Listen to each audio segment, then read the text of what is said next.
Hello and welcome to Castable. This is the podcast which brings on brilliant guests to pitch their dream music festival.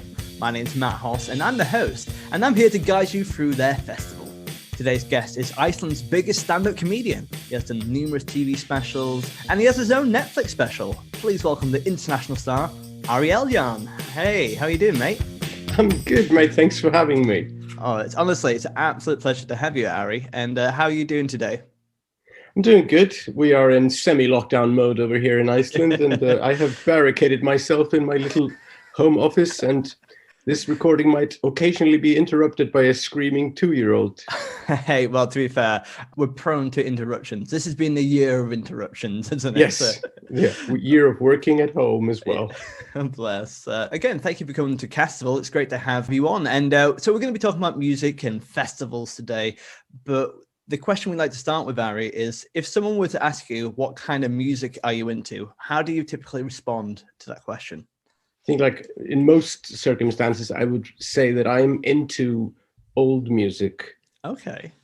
I always liked that line in The Simpsons where Homer and Barney were listening to, like, something in the 70s, and Grandpa comes over and says, like, "What the hell are you listening to?" And they're like, "It's called Rocking Out, Dad. You wouldn't get it. You're not with it." And Grandpa delivers this amazing line, "I used to be with it, but then they changed what it was. Now what I'm with isn't it, and what's it seems weird and scary to me, and it'll happen to you." And I find that this applies very much to myself. Even when I was a young kid, I would still listen to stuff that was like ancient. And I continue to be a bit confused by something that's new and hip and modern. And I feel it's more fun to just binge on something older. Absolutely. And also, we kind of went over those impressions, but that was spot on. That was fantastic. That was well, thank you. Great impressions. Like wonderful stuff. Is there any genres that stand out for you, or any genres that in terms of old music do you like? Or is it just old, like 70s, or what is old? Is it 70s, 80s, 60s? What kind of vibe is it? I think, like, the genesis for everything that I like, and like the original favorite band I had as a kid, that was the group Kiss. For some weird reason, like I'm born in 1981, but my older brothers are born in 72 and 76. So I got like their hand-me-downs records. Mm-hmm. So I inherited like the entire Kiss catalog around the time when they thought it was kind of lame. Yeah. And this is like mid 80s.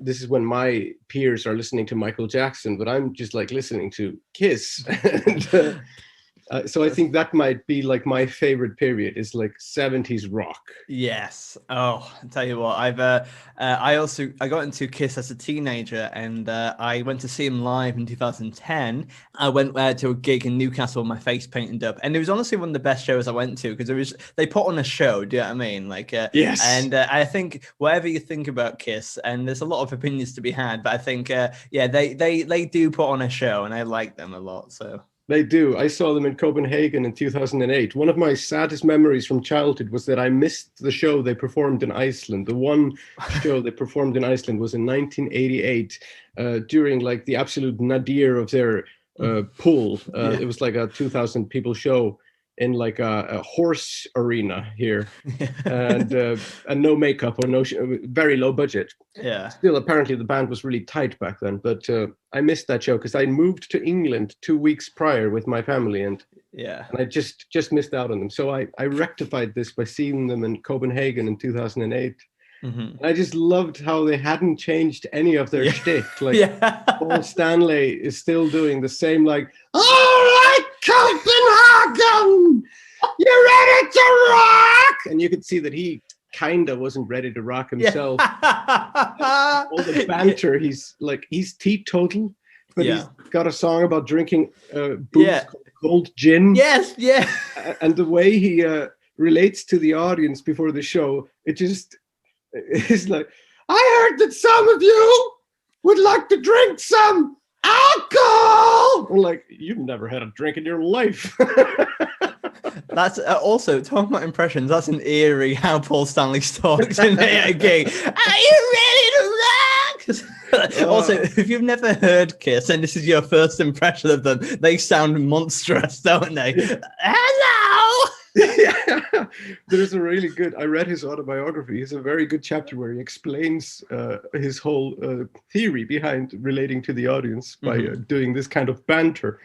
And it's very interesting. There's actually a lot of thought he's put into it, but it seems so quaint and old-fashioned today.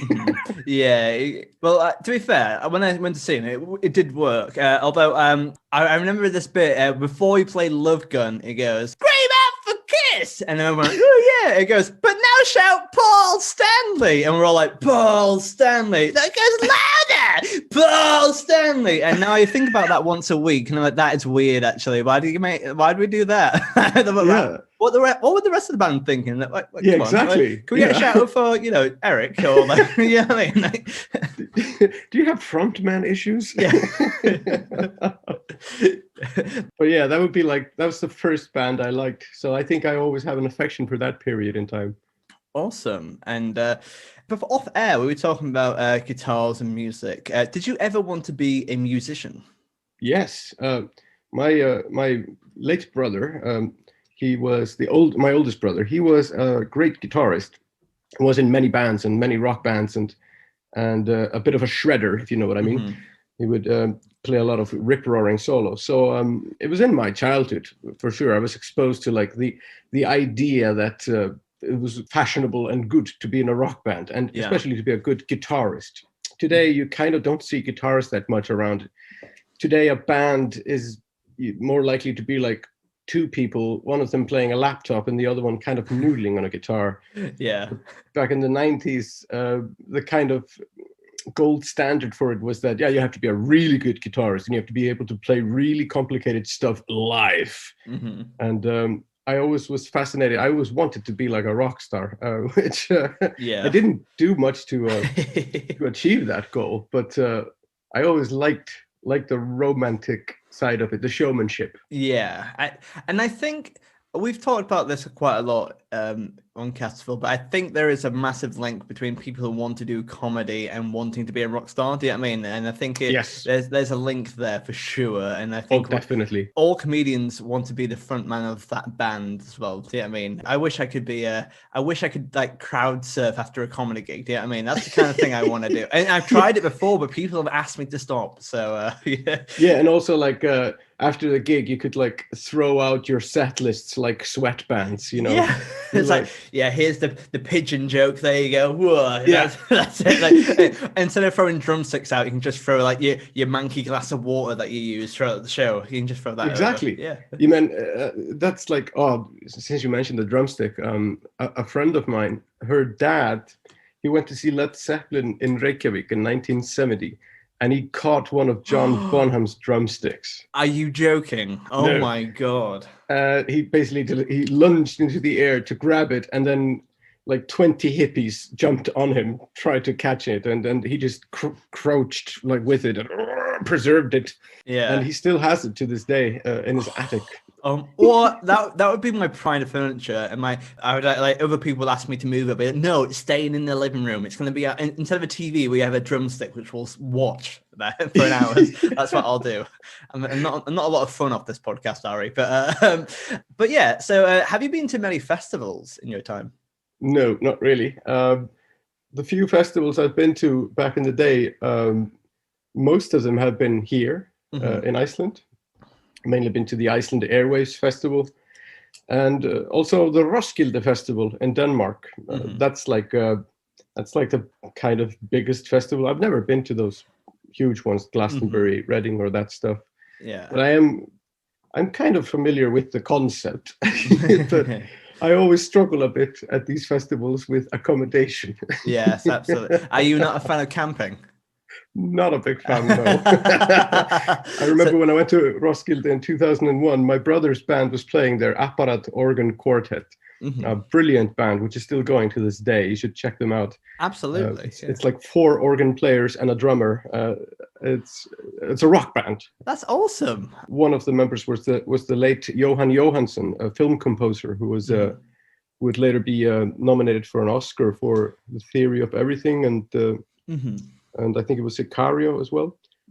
But anyway, that band, they were playing on a Sunday, but I didn't have anywhere to stay. I went there on a Saturday and it was raining, and And I had basically not prepared. I didn't have a tent or anything. So I just took the train back to Copenhagen during the night, and I fell asleep and I missed my stop. And no. woke up at some train depot and had to pry my way out of the carriage. I was alone. And then I finally made it to my cousin's house in Copenhagen. And he said, well, your brother's band is starting in half an hour.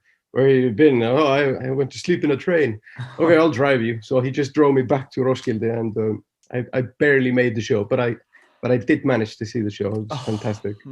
That's so stressful. But what's a festival without sleeping on a train? Hey, I think that's you hit the vibe with the festival really nicely. Yeah, I was basically going to spare myself the pain of sleeping in a tent, but I opted for something much worse. Yeah, yeah. That sounds like a modern day fable. Do you know what I mean? That festival also, that was like I had just finished school, and I was really broke when I went to that festival. I had literally no money, and I was in like Denmark, so I was on foreign soil and completely broke. And they had this cleanup thing. If you would like pick up 17 empty plastic glasses and hand them in, you can get like one free beer. So that was just basically what me and my friend did, because we were so broke. At some point I went to a phone box and I found a wallet that somebody had left, and it was just filled with money and ID and driver's license, and I was struck by this immense feeling of being like doing the right thing. And I went and returned it to like a lost and found. Yeah. Oh. And then afterwards I was like, oh man, I bet the guy at the lost and found pocketed the cash. Yeah, because I wasn't sure how that story was going to finish there. But I'm glad that you're so nice. But also it's one of these things where it's kind of like, yeah, you do feel a bit dodgy for taking it, to be fair. Yeah, but I really wanted to steal the money. That's the point. That's the takeaway. But I didn't.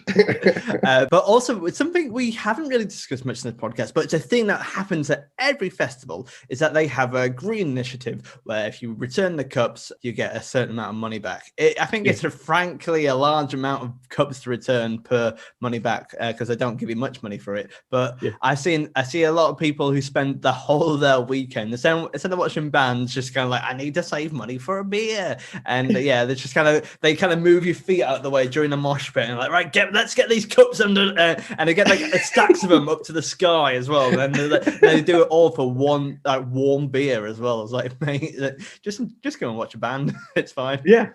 And when I went there again 2 years later, I had money. I had like been working for a while then, and that was just terrible because I could just drink nonstop. Oh yes. So I blacked out for like most of Björk's performance, which is like the pride of Iceland. Yeah. I do remember watching Seguros, but I completely blacked out because she was on so late in the evening, and I had been able to buy so much beer.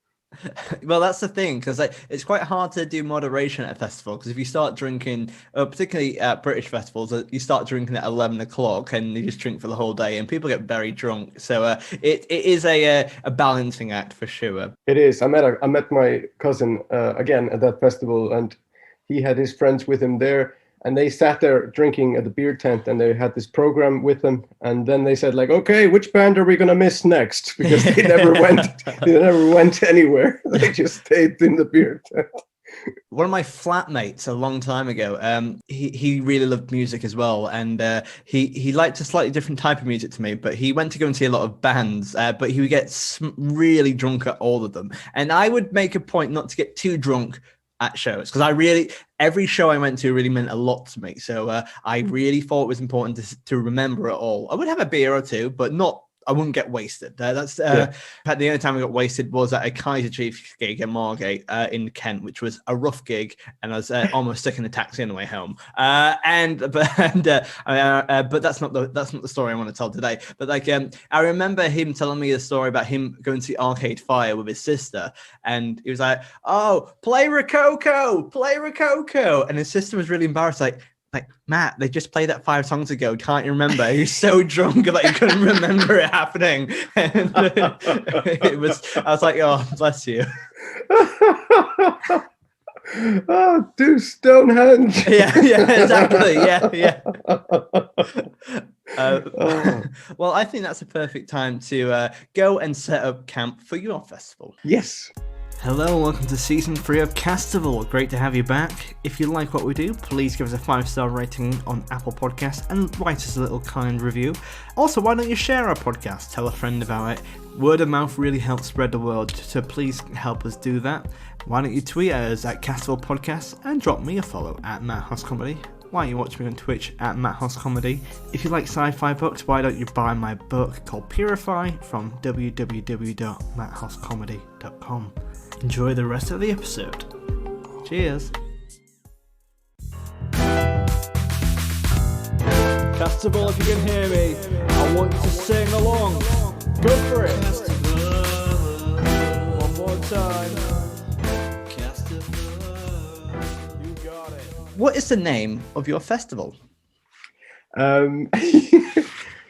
Wow, I hadn't even prepared that. It's quite okay. Well, there was a comedy festival, I believe, founded by a guy called, I think his name was Eugene Merman. Oh yes, yeah. And I think he just called the festival the Eugene Merman Festival. Yeah. I think I'm just going to go for the same trick. I'm just going to call it the Ari Eldjárn Music Festival. Yeah, that's fine. Yeah, straight down the line there. I thought you were going to call it the Eugene Merman Festival Music Festival. Yeah. If I come up with a better title mid-show, is that okay? Yeah, that's we can change stuff around. Yeah, there's got to be a pun there somewhere. We'll let it ruminate and we'll figure it out as we go along. We'll fix it. Yes, absolutely. So whereabouts geographically would you like your festival to be? You would like it to be in the highlands of Iceland. Oh my God, lovely. Yes. Yeah. So, tell me more about the highlands of Iceland and why is that the best place to have a music festival? Well, it's a barren wasteland, and nobody's done a music festival really there. So I think it would be quite unique. It would also be really difficult logistically. It might possibly become one of those festivals that is such a failure that they wind up making a very successful documentary about it on Netflix. Yeah, so instead of Fire Festival, you would have an Ice Festival. So yeah.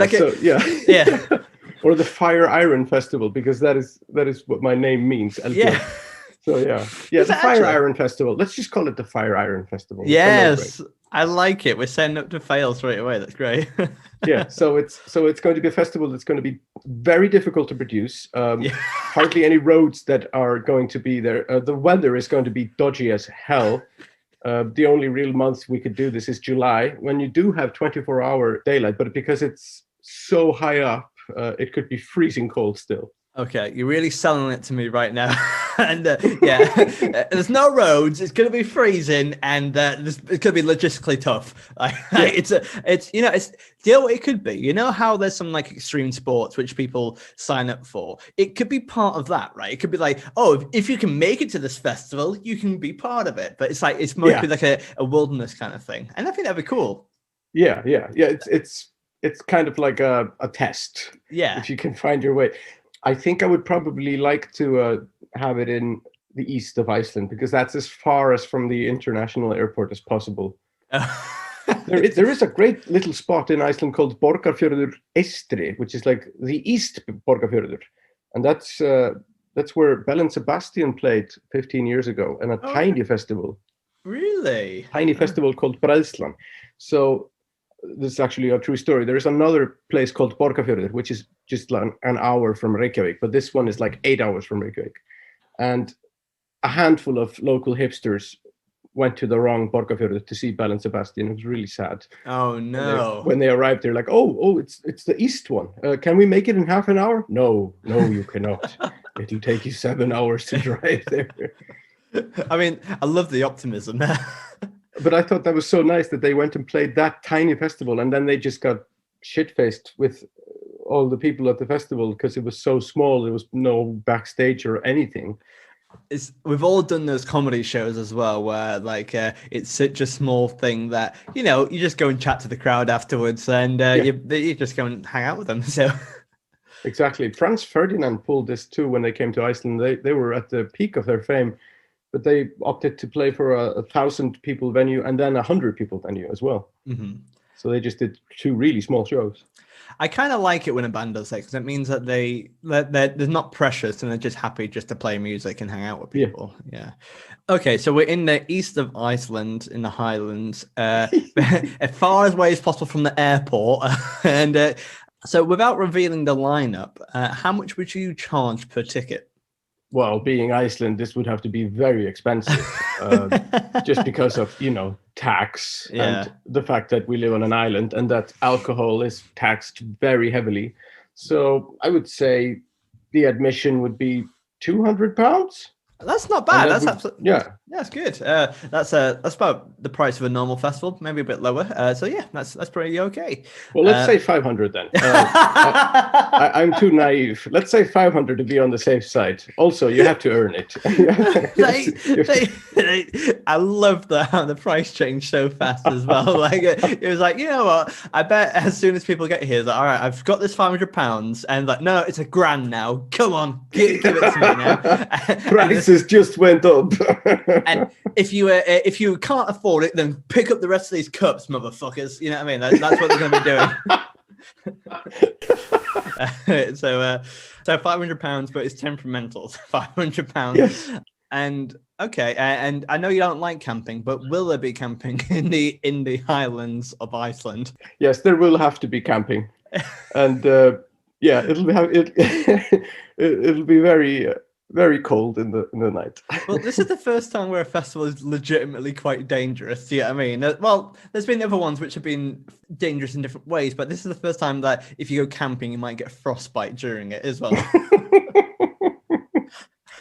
All right, brilliant. So I think it's time to head to your festival, and let's go and talk about some of the acts you have. I wanna see that band you hate. I already told you we were too late. Now let's go back to the tent. Can't really, 'cause it's burning in the field.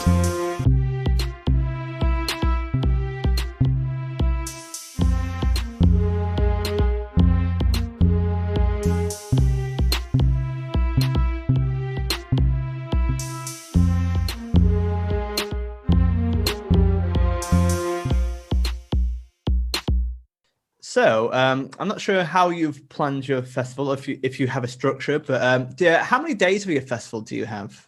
I think it's going to be 3 days. I think that's the gold standard for a real festival. Yes, absolutely. So let's say it's Friday, Saturday, and Sunday. Brilliant. So who is the first act on your Friday? Who is the first band that's going to give a lot of energy, and who's going to be the first band to welcome everyone to your festival, the Fire Iron? It's going to be Richie Havens for sure. Richie Havens. Yeah. So who is Richie Havens? The guy who opened Woodstock. Is it? Oh, yeah. Oh, wow. Okay, brilliant. I didn't know that. That's a really good fact. And I don't think it was planned that way. I think that he was just there. He was on the lineup, but like they hadn't really decided that he should open. But they had problems getting the bands to and from, which I anticipate my festival will have in heaps. So they asked Richie to go on, and then they asked him to stay on. So he improvised this song called Freedom. And I saw Richie Havens when I lived in London in 2006. He came and played the Jazz Cafe in Camden. I just randomly saw his name, and I was like, hang on, that's the guy who opened Woodstock. So I went to see him, and he was fantastic. He's passed away, sadly, but that doesn't matter in our festival, right? No, we can bend the laws of time. So I would have Richie Havens just strumming on his guitar, like singing "Freedom, Freedom," because that's my idea of how to open a festival. Yes. Oh, wow. And also, what I love how you planned into it. You planned to again. You're planning to fail here because you got Richie Havens on as a backup. He's like the computer reset, because if people can't make it along, which is an inevitability with your festival, there's a lot of vans just stuck like covered in snow. But Richie Havens like, do one more song. And he's like, ooh, I got frostbite in my fingers. Ooh, it's hard to play still. But yeah, he's gonna be a real trooper. Brilliant. Yes, Richie Havens, that's awesome. I'm going to check out Richie Havens afterwards as well. Check out him doing also All Along the Watchtower. I think John Lennon said about Richie Havens, he plays a funky guitar. That's what he said about him. He plays one funky guitar.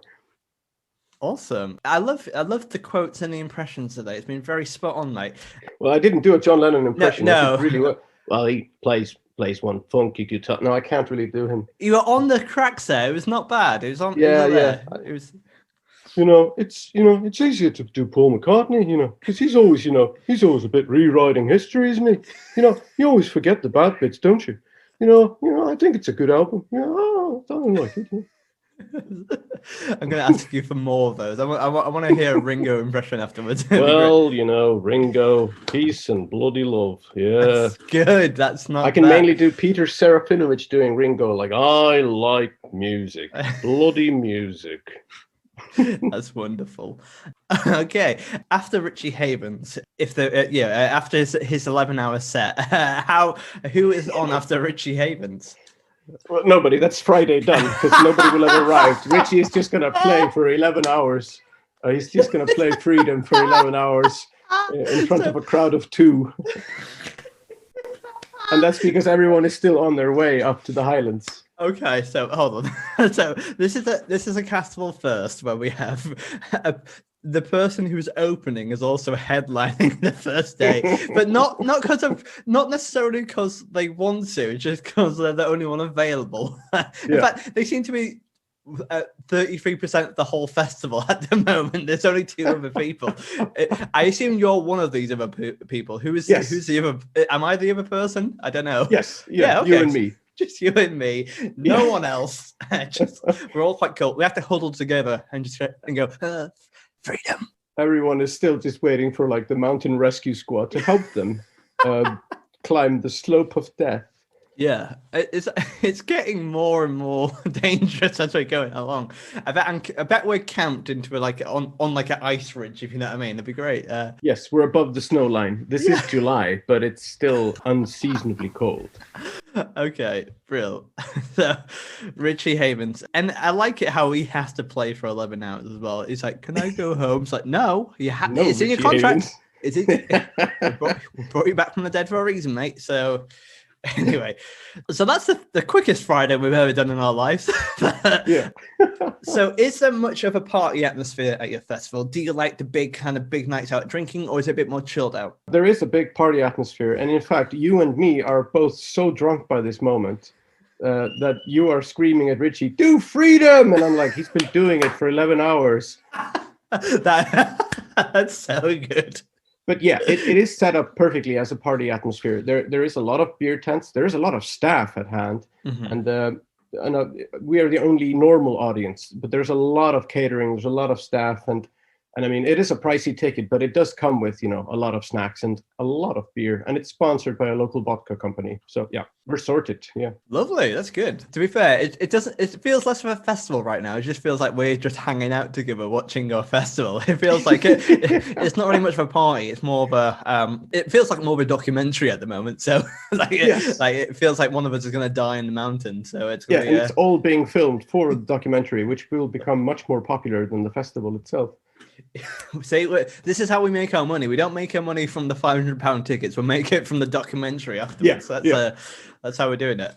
Okay. Like Woodstock, they made all the money from the film. People hardly paid for tickets by the end. Exactly, bloody hippies. No, I'm joking.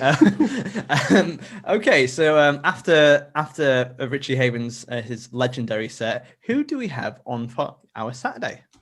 Well, on Saturday, we have a bit of a predicament. Bob Marley is supposed to open on Saturday. Amazing. But just like in real life, when he refused to come to Iceland, they had plans to get him to the Reykjavik Arts Festival in 1976. Mm-hmm. But his management had 2 stipulations which could not be met. One was that they could bring in a suitcase that would not be examined by customs. Oh, my God. This was in the contract. They would have to have amnesty for 1 suitcase, which the authorities were not allowing. And then the second stipulation was that he could cancel at the drop of a hat if there was snow. So this legend has it apparently happened. So the follow-up band, the backup band for Bob Marley at this festival will be, like in real life in 1976, it'll be the band Smokey, which has their hit "Living Next Door to Alice." However, they are going to play the Dutch DJ remix version of it, where every once in a while they stop the song and sing, Alice? Who the fuck is Alice? Yes. So, and that's going to be the opening act for Saturday. Brilliant. What also, like, firstly, a lot to dive into this. That Alice song and the redo of that, the Alice, who the fuck is Alice? My parents used to sing that all the time and when they got drunk on holidays. That's the kind of vibe it gives off. But that Bob Marley story is ridiculous. Like, imagine being like, okay, we've got this one suitcase, which we all know what's in it. It's Bob Marley. So what's like, just don't look in here. Like, imagine that's a high stipulation. Do you know what I mean? Like, if it was like maybe have some available at the festival, that's fine. But to bring your own, do you know what I mean? It's kind of like, come on, mate. Like as a rider, that'd be tough. But like, it probably worked. Like, they probably analyzed the situation correctly, because if they would have arrived in Iceland in the 1970s and said, like, do you have any weed? They would have had nothing. They would like, well, we have some hashish, which has been imported and diluted 50 times over. And we have some alcohol. And we broke into a ship and we stole some morphine. Like, that is one of the most infamous rider stories ever. Nick Cave, apparently, when he came to Iceland, he wanted heroin when he came for the first time, but they couldn't find any. So they broke into a ship, somebody, and they stole some seasickness pills, which he had to make do with. And Jerry Lee Lewis apparently came to Iceland too, when he was known as the Killer in the 1980s. And he had an agent with him who took him to the hospital and demanded they would inject him with morphine. Oh my God. But hold on, imagine you're Nick Cave, right? And you sent someone out to get some heroin in Iceland, and they come back going, I haven't got heroin for you, but I do have seasickness tablets. How annoyed should you be? Like, I want my heroin, goddammit. I don't want to not be sick. You know what I mean? Like, what an odd, that's a big dip down. But also, just, can I have some heroin, please, before my set? It's a big ask, I would say. Again, I'm not sure. I don't know if any of this happened in reality. I hope we don't get sued for libel by Nick Cave's lawyers, but this is the story on the street. Yeah, absolutely. And on the street, we're selling seasickness tablets. So we have Smokey. Are they doing a full set, or are they just doing that one song? That one song repeatedly for an hour, and every time they try to do another one, everyone goes like, "Alice, do Alice." Everyone's like, play it again. You've already played it. Play it again, okay? We're already drunk. It's going to be like that Big Train sketch with Ralph McQuarrie doing The Streets of London. Have you seen that? No, I haven't. He plays like The Streets of London. He's being played by, I think, Kevin Eldon. And everyone is like, lovely. All right. Okay, guys, thank you. I'm going to do a new song now. And the crowd just falls silent and somebody drops their beer. Like, what? This one is called Highwayman. Oh, Streets of London. Streets of London, the Highwayman, no, boo! And then he starts playing Streets of London through mid-song, and everyone goes like, yay! And I think that's happened before. I might be mixing my facts, but I remember, I think it's Neil Diamond, where like he has to play. If he starts with all his bangers, it's a really bad. He has to start with all of his new stuff, because as soon as he starts to play his hits, people are like, play it again. And it's like, we've already done that one. It's like, play it again. So it's like he has to do his whole set twice, really. It's like, oh, okay. Like, and that's depressing, because imagine, we're both performers. Imagine going out to do new stuff and people are like, do your old stuff. That's good. It's like, oh, God, that's awful to hear. You know what I mean? Yeah. So after Smokey does that one song, is Bob Marley going to make an appearance? Is your stipulations, is he able to make it to the festival, or are you throwing him off this one time? I'm not sure. I think Smokey's just a backup for Bob Marley. No, okay. we don't get Bob Marley on this festival, sadly. That's a shame. I mean, we get like an Icelandic reggae tribute band called Reggae on Ice, which was very active in the 90s and played like very 90s sounding white reggae. Oh God, oh no. And their suitcase is full of thorns. And seasickness pills. Yes, absolutely. The Icelandic ganja. Have you tried this shit? It's really good. Ooh, my tummy feels calmed. Thank you. I feel like I'm not going to sleep tonight. Yeah, I'm chasing not a dragon, but chasing some nice night's sleep. Caffeinated, yeah. So Reggae on Ice, I think that's a nice touch as well, because you can't get Bob Marley. His name's on the posters, but you got Reggae on Ice, who could be problematic, but it's we're freezing our tits off at this point. We'll take anyone. So after Reggae on Ice, who doing all the Bob Marley hits, who do we have?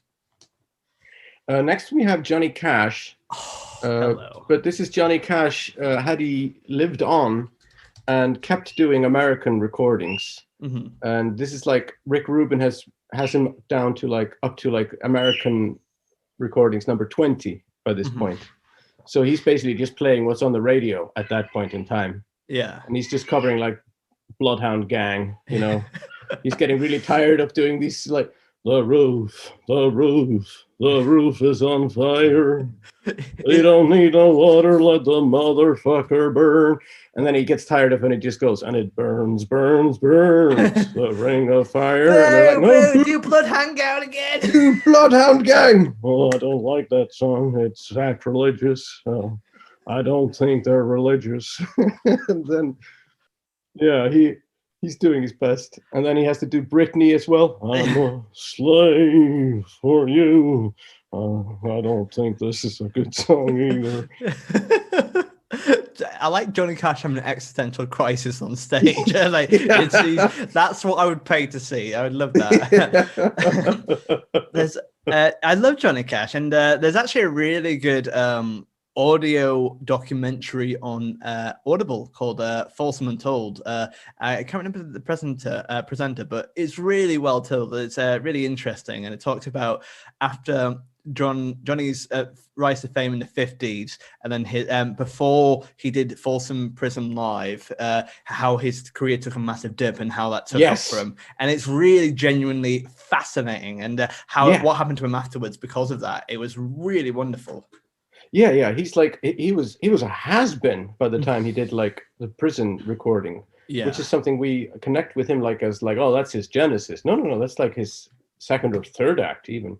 Fascinating stuff. Because at that point he'd been like convicted for getting drugs across the border as well. I think he was trying to get morphine to Nick Cave or something like that. I can't remember, but like, but he was like literally, he was like he'd been in like he got some charges. His career was at a low, and but then he did Folsom Prison, and he did a few prison gigs which people liked, were raw and rowdy, and he thought capture that energy. And the record label took a massive punt on him. In fact, you can hear he in the second song he swears in it. And he bleeps it out, and afterwards goes, "How are you feeling about that, Bob?" And it goes, just basically, he's like, Bob took a massive risk. Like he put his career on the line to kind of go, I think this is going to be worth it. And yeah, it's genuinely fascinating. Oh, and, it's so cool when he does San Quentin as well. Yeah. When he does that line, San Quentin, I hate every inch of you. And the crowd just goes like, ah! And you can just hear like the screws, like the guards are like, come on, order.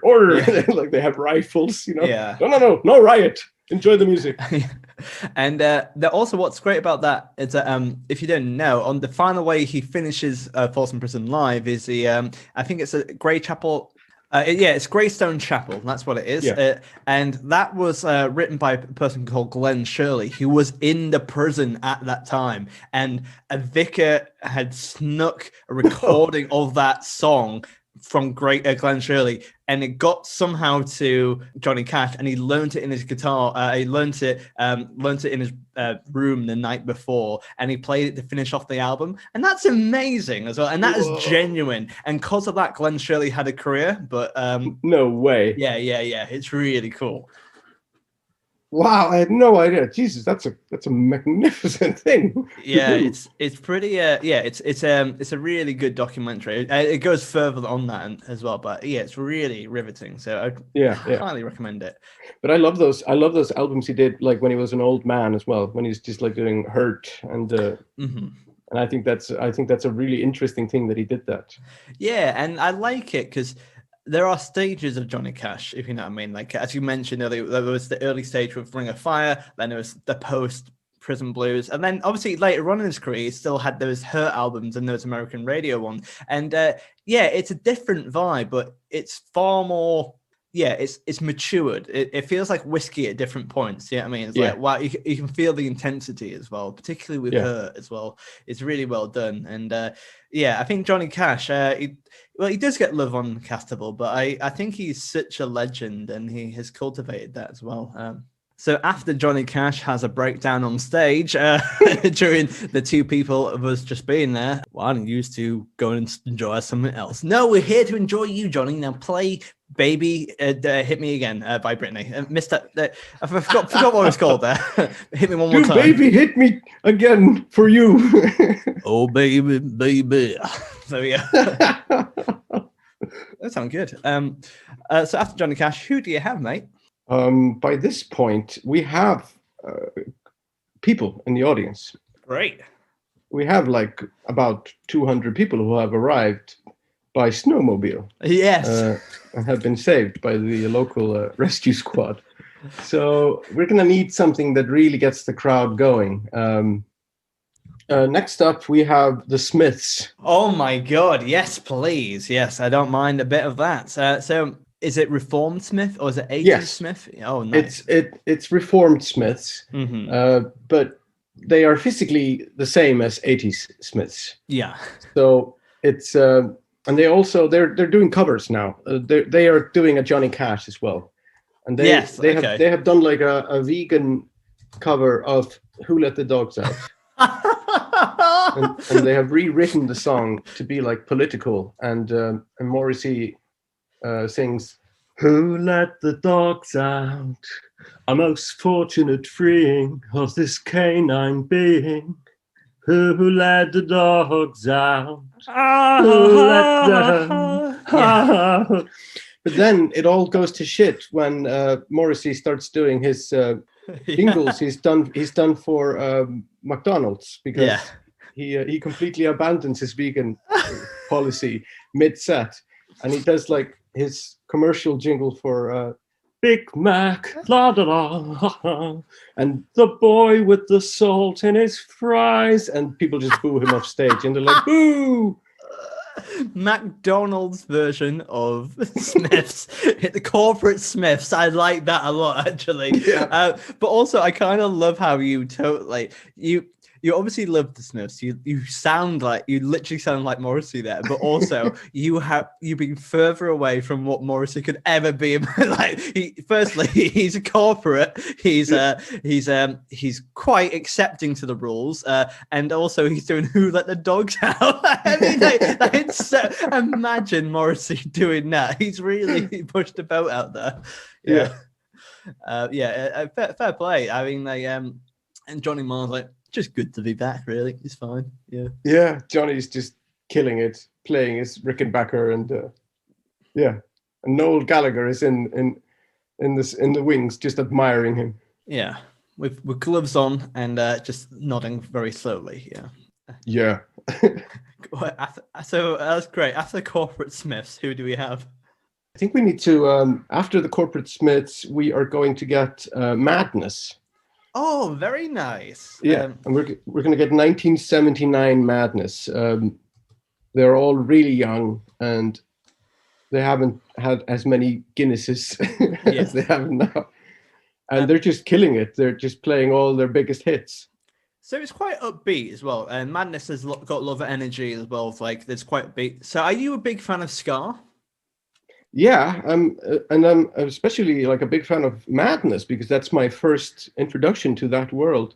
Mm-hmm. Because I mentioned the Pass Me Down records that we had when I was a kid. The line of succession is as follows: Kiss, Madness, the Beatles. This is the order you should listen to these bands. So this is for me how music evolved. First there was Kiss, then there was Madness, then there was the Beatles. Now that's a very interesting journey. You started off with some hard rock, went to some ska, which is still has a punk element to it for sure. Yes, and social political message to it. But then you go to the Beatles as well, so it's kind of a mixture of the two. Do you know what I mean? So you don't get hard rock. Well, you get some hard rock with the Beatles, but you do get that rock vibe with them. And that's it. But I kind of like when music takes you down that cascading journey as well, because it can go in different directions as well. I think that's if you had to recommend one Madness album, which one would you go? This is the album I love the most. Oh, I don't know the names of the actual albums. Yeah. I mainly know like the compilation album we had. There is that one where they're all. Oh, I don't remember the name of it, but no worries. The album with baggy trousers. That would be my. I'm a bit like Alan Partridge here. Like, oh, you like the Beatles? Yes. What's your favorite Beatles album? I'd have to say Best of the Beatles. Wings, the band that the Beatles could have been. That was the world famous stadium band REO Speedwagon. Ari, I think we're going to be really good friends because I think so too. It's so good. Like Alan Partridge quotes. Jurassic Park, back of the net. Cashback. Wow, you do a really good impression of him. Thank you. The hand gestures. We're watching each other on Zoom. Yeah.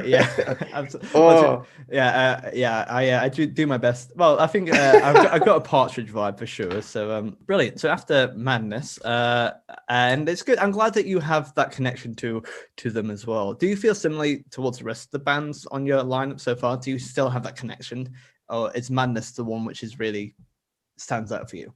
No, I would say I have less of a connection to Madness than most of the other bands. But I do have a certain affection for them because I lived in England when I was a kid, and I lived in Camden when I was a student in the film school in London. So I lived near the Dublin Castle. Yeah, I just like their vibe. I like. Awesome.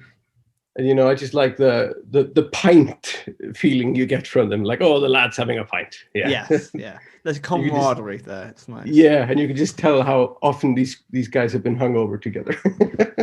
And that's a special moment. Yeah. So after Madness, is it the headliner, or have you got any more acts on? What's the how many acts have you got left on your Saturday? On the Saturday, let's see. We're gonna just go with the headlining act for Saturday, which is going to be Iron Maiden. Oh wow! Now this is a very eclectic lineup. We've got reggae, Bob Marley's tribute band, Johnny Cash, Smiths, and Madness, and Iron Maiden, very heavy metals. So tell me more about Iron Maiden. How much do you love them, and why are they suitable for the Saturday night? Well, I love them a lot, and they are like the fourth band I listened to. Yeah. So it's Kiss, Madness, Beatles, Iron Maiden. That's how it should be, and that's how it is. Yes. And I've seen them 3 times, I think, live. I've seen them in Denmark, in Spain, and I've seen them in Iceland. And they've played Iceland twice. And I went to see them in 2006 when they were just doing their first 4 albums, which was fantastic because they did Phantom of the Opera, which is not even a song; it's a piece. Yeah. It's a concerto. And a friend of mine, I used to be a flight attendant. Oh, really?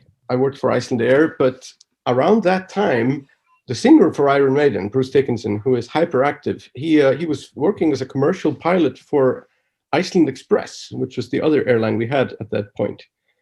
And he would often be flying just normal low-cost flights from Iceland. He would be the captain. Yeah. And apparently he would announce himself by saying, like, ladies and gentlemen, this is your captain, screaming! And people really went mad for it. My name is Paul Stanley. Get off the flight, Paul. Come on, get off and stop flying, mate. Get out of here. So, I hear you people like aviation. Yeah, we just call it flying, Paul. Yeah. I wrote about it in my book. I can't wait to edit this.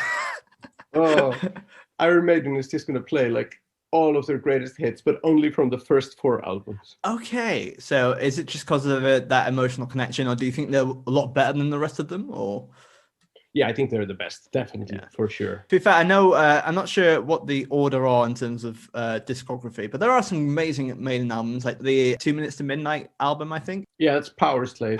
Yes, that was it. I think the first one is Iron Maiden, then it's Killers. And that's from 81. That's the year I was born. Underappreciated year in music. And then I think it's The Number of the Beast, and then Peace of Mind in 83. Now let's say Power Slave, the first 5 albums. Power Slave as well. Brill. Oh, there's some absolute belters there. There's a lot to work with, and I think that's and I do feel with Iron Maiden, they are always very good. But I remember seeing them at Sonosphere, maybe 2011, or I think around that time. Really got into them, but it's my first time seeing them, and they played a lot of the new stuff. Purposely went out of the way to do a lot of the new albums, only a few of the hits, and it was a little bit disappointing because it's kind of like, of course it was. I was kind of like hoping for some of the old bangers, but it's kind of like, oh, you did Brave New World, and it is a technical. All the new stuff are technically good stuff. I just don't have that same feeling towards it. Same here. I second that completely. And there's a band over here in Iceland called Ny Dansk, New Danish. The title refers to like when bookstores would have new Danish magazines in supply. Ny Dansk, New Danish today. And Ny Dansk has a lot of classic songs from the early 90s, but they occasionally release new albums. And they have like a yearly concert where all the people come to hear the old stuff. But they're so honest about it. The singer just went like, okay, we're going to play 2 new songs. Okay, we're going to open the show with 2 new songs, and then we're going to play the good old ones. Right? And everyone was like, yay!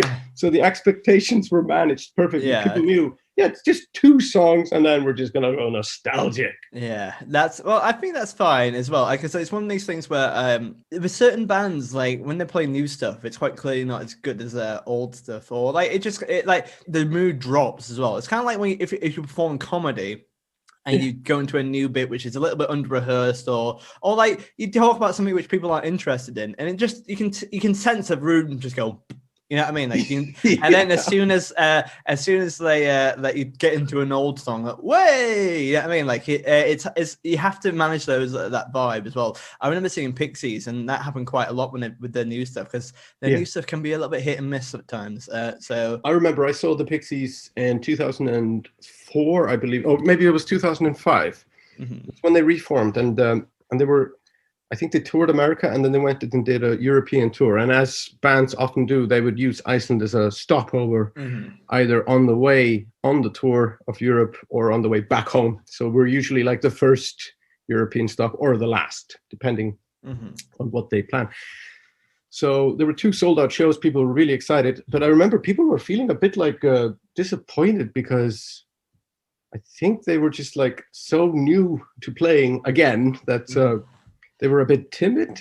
Well, Pixies always have a very the standoffish energy. Do you know what I mean? They don't talk to the crowd very much. No, they didn't talk to the crowd. That was the thing. I remember they barely talked to the crowd. And at one point, like, I think Kim Deal went like, how are you guys doing? And people were like, yeah! This is our first time here. Yeah! Anyone here been to the States? Yeah! All right. And that was it. Yeah. There was no more banter. I remember when Kim Deal left, they had they got a brand new bassist in. They had quite a few other female bassists for a while, and there was one show in Mexico that the bassist was like, you know what, it's absolute banging. She's out dancing around and like, bang, like really having a nice time with it. And they fired her. Yeah, they fired her. They're like, oh, that's not Pixies energy. It's like, guys, come on. Sorry for enjoying the music that you're playing, you dipshits. But I love the Pixies, by the way, just to clarify. But like, so do I. Have you seen you've seen, of course, Spinal Tap, but have you seen like the deleted scenes from it? No, I haven't actually, but I should do. On a DVD, they have like a B-roll of deleted scenes which they've cut into sequence, and it's just like a film work print, really scratchy, that they saved, and it's just as long as the movie. So it's all stuff that got cut out, and there's a subplot which got thrown out completely. And when Nigel leaves the band, the guitarist, they bring in a substitute who's a young, handsome guy. And there's a big scene where he upstages David, the singer, and it's like literally like getting in his way and like, playing guitar solos, and he's really sexy and everybody likes him, and David is really pissed, and then they just fire him. That's so funny. But yeah, it's definitely happened before. But let's head to your Sunday and see who is opening up your day. We're going to open up our Sunday by having some hip hop, I think. Oh, nice. Who are we going for? We're going to open up with like a lineup of hip hop musicians. We're going to have Mobb Deep. Oh, cool. We're going to have Mobb Deep doing Shook Ones Part 2. and just that one song. Yeah. A very expensive booking. Yes, yeah. So we just traveled like a really long way to get to this festival, which took us a long time to get to this festival from Iceland. The airport's on either side of the island, mate, and we're playing one song. It's like, well, you know, you can play it for an hour if you want. Yeah. And then we're gonna go straight into Beastie Boys as well. Oh, hello. I love Beastie Boys. They're amazing. Yes, I love Beastie Boys. Great booking. We're gonna get like Beastie Boys, I think, around the time they did Sabotage. So they're doing their rap songs, but they're also like going back to their punk roots and playing guitar and drums and bass.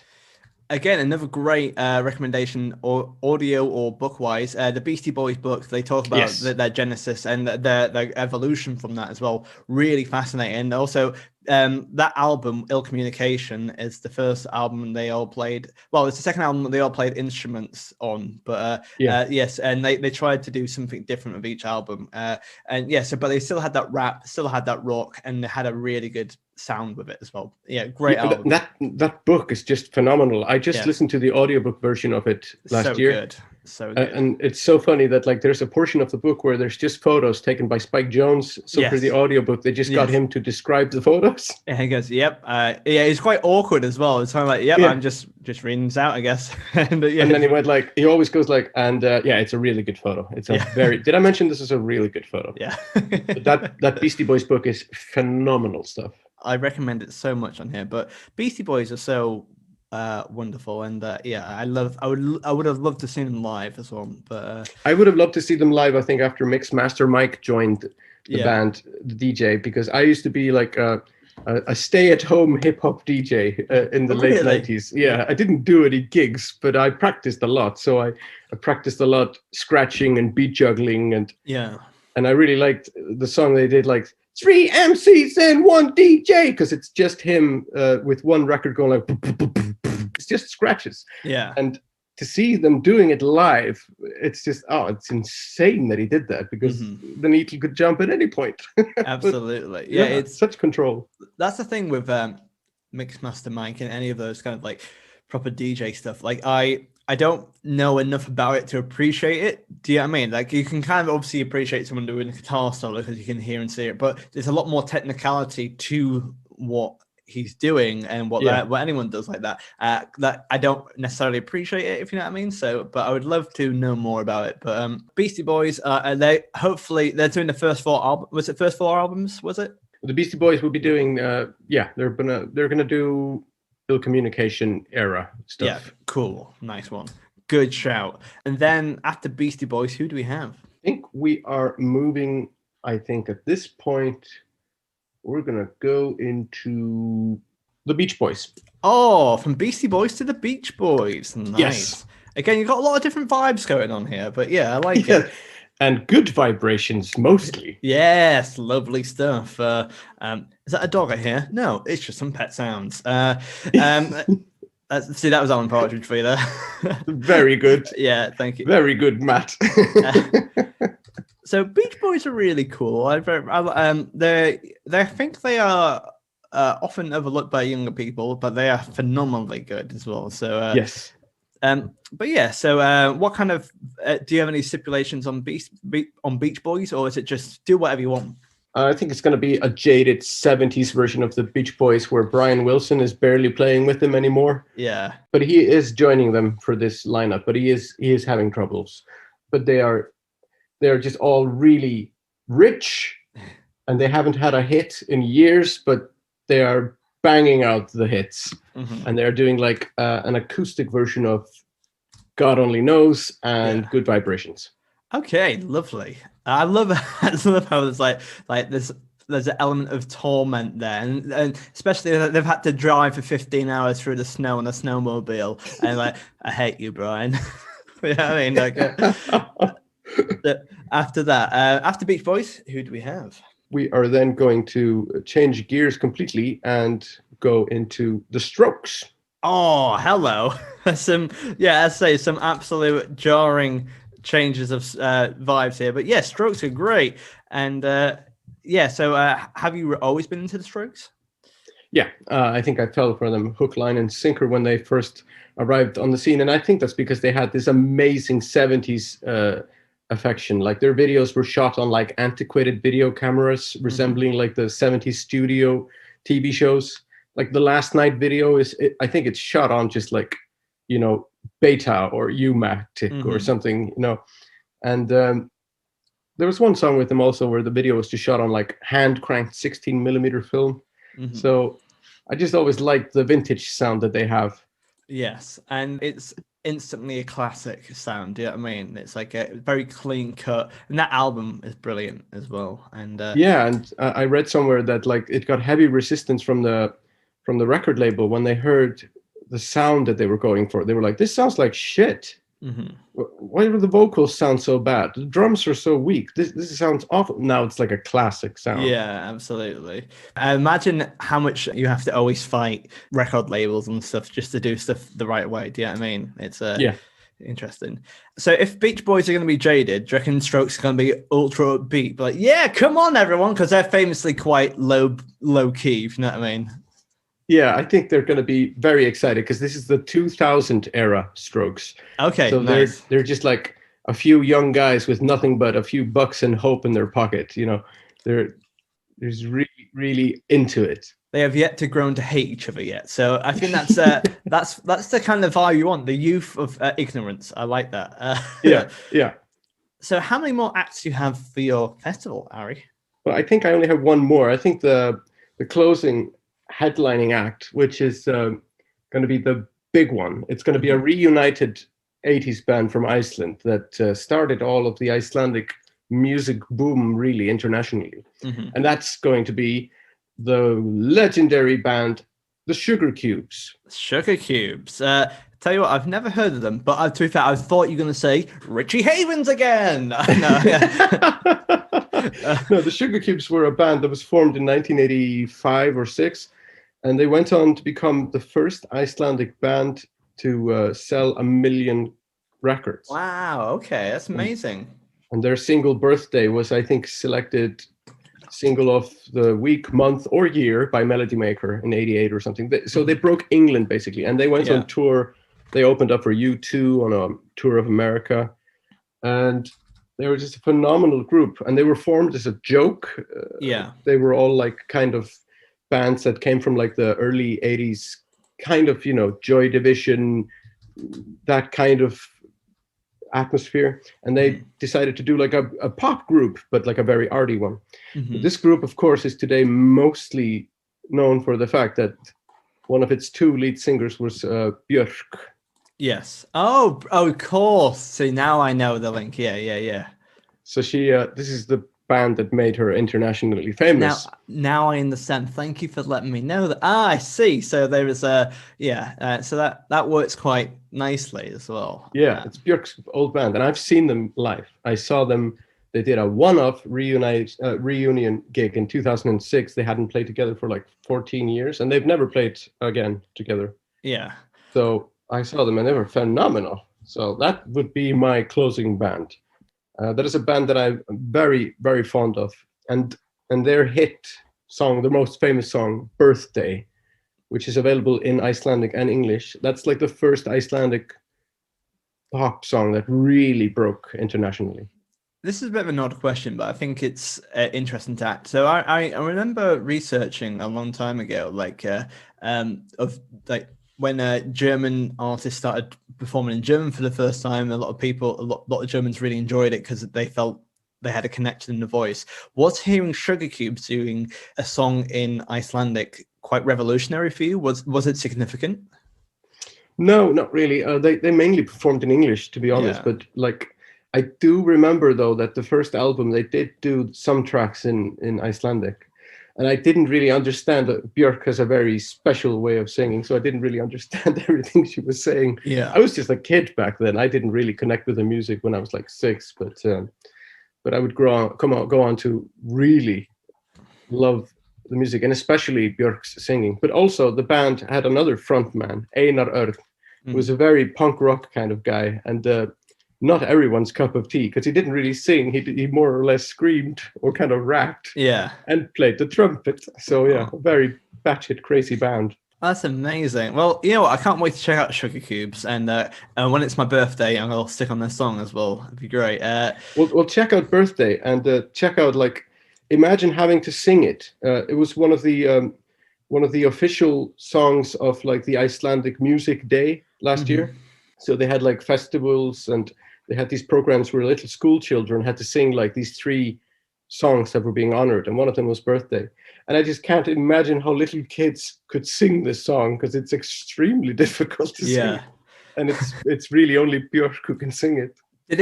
I've never heard the song, but did it sound like "Happy Birthday to you"? Give me a B, give me an I, give me an R. That's how it is, yeah. Give me a Paul Stanley. Okay, we like you. Yeah. Well, I think it's time, after that amazing festival, to check out some floor fillers.